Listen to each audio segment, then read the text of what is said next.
The ultimate archery showdown, Mongol bow versus English longbow versus Japanese Yumi. For centuries, three legendary bows dominated battlefields across Eurasia: the Mongol Composite Bow, the English longbow, and the Japanese Yumi. Each represented the pinnacle of ranged warfare in their respective cultures, engineered for different combat philosophies. But which was truly superior? To answer this, we must examine their designs, tactical uses, and historical impact. The Mongol Composite Bow, engineered for conquest. The Mongol bow was the defining weapon of history's largest contiguous empire. Its recurved composite construction, layers of wood, horn, and sinew, created unparalleled efficiency. Unlike European bows that lost power in cold weather, the Mongol bow's materials actually became more flexible in freezing temperatures, allowing Genghis Khan's armies to campaign year-round. With a compact 50-inch frame, it could deliver 160-pound draw weights while remaining light enough for horseback archery. Mongol warriors could fire 12 arrows per minute at full gallop with an effective range exceeding 500 yards, enough to outrange English longbows by 150-plus yards. The Parthian shot technique allowed riders to fire backward while retreating, creating devastating ambushes. However, these bows demanded meticulous maintenance. Sinew strings failed when wet, and the complex lamination process took years to master. Yet in the hands of trained steppe warriors, no contemporary force could match their mobile firepower. The English longbow, medieval artillery. The 6-foot yew longbow represented brute force over finesse.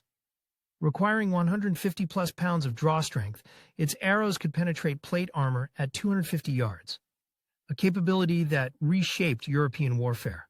At battles like Agincourt, 1415, massed longbow volleys turned cavalry charges into slaughter, with 5,000 English archers reportedly loosing 60,000 arrows in a single minute. The longbow's simplicity allowed mass production, critical for fielding peasant armies. But this came at a cost.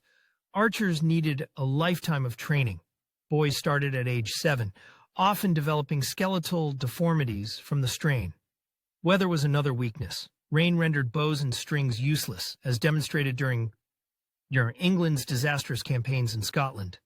While unmatched in sieges and pitched battles, the longbow lacked the versatility of the Mongol bow. It was a specialist weapon, devastating in the right context, but inflexible. The Japanese Yumi, the samurai's soul. Japan's asymmetrical Yumi reflected its philosophical approach to war. Standing over 7 feet tall, its bamboo and lacquer construction prioritized precision over volume.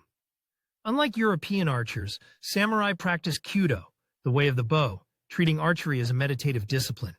The Yumi's unique shape allowed shooting from kneeling positions or horseback with equal efficiency. Its arrows were shorter and lighter than European counterparts, but deadly accurate within 100 yards, ideal for duels or ambushes. However, the emphasis on artistry came with trade-offs.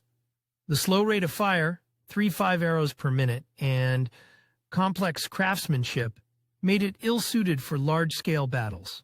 The verdict, which bow is best? The answer depends on context. For sheer destructive power, the English longbow reigns supreme. No other bow could deliver such armor-piercing force in massed volleys. For precision and artistry, the Yumi stands alone, a weapon as much about philosophy as function. For overall battlefield dominance, the Mongol bow takes the crown. Its combination of range, rate of fire, and adaptability made it the most versatile weapon of its era. The Mongol bow's ability to conquer diverse terrains, from Siberian winters to Middle Eastern deserts, while enabling revolutionary tactics like horse archer swarms, cements its place as history's most effective bow. The English longbow and Yumi were masters of their domains, but the Mongol bow changed the world. In the end, the best bow wasn't about raw power alone. It was about how effectively it served its warriors' needs, and by that measure, the Mongols built not just a weapon, but an empire.